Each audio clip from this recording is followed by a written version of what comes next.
In a move that has sent tremors across global markets, former President Donald Trump has unveiled his most audacious economic gambit yet, a sweeping new tariff strategy aimed squarely at America's trading partners, with China at the heart of the storm.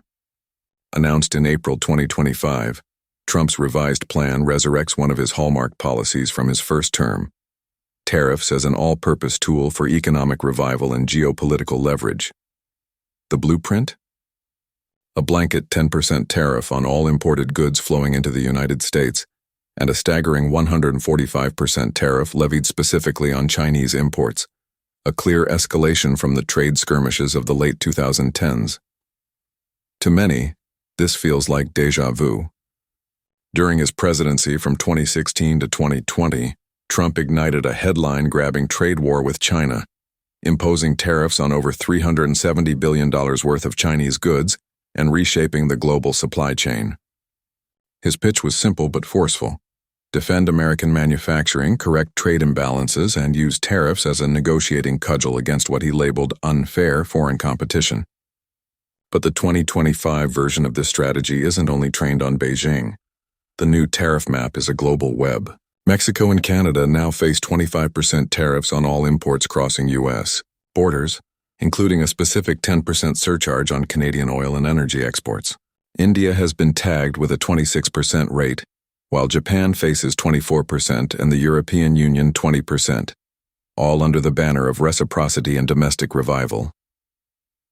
World leaders have wasted no time in striking back.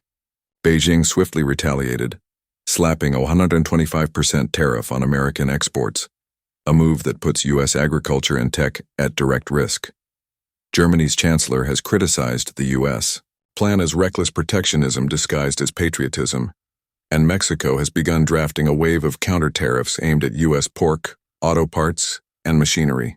Even historically friendly Canada is weighing retaliatory tariffs against U.S. dairy, lumber, and steel. The world appears once again perched on the brink of an escalating economic tit-for-tat. For Trump, however, the rationale remains unchanged. Tariffs, he argues, are the quickest way to reverse what he often calls America's industrial hollowing out. His camp points to the $773 billion U.S. trade deficit recorded in 2023 as proof of a broken global trading system that tilts away from American producers and workers. Critics, however, warn the cost of this strategy may fall squarely on American consumers. Economists estimate the new tariffs could inflate U.S. household spending by as much as $90 billion annually, driving up prices for electronics, automobiles, clothing, and groceries, potentially stalling consumer confidence at a delicate moment for the post-pandemic recovery. At its core, Trump's tariff offensive is both a political statement and an economic gamble.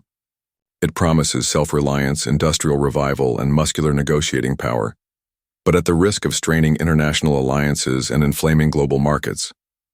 As with his first term, the world is once again left to ask, is this the art of the deal or the costliest chapter yet in America's economic experiment?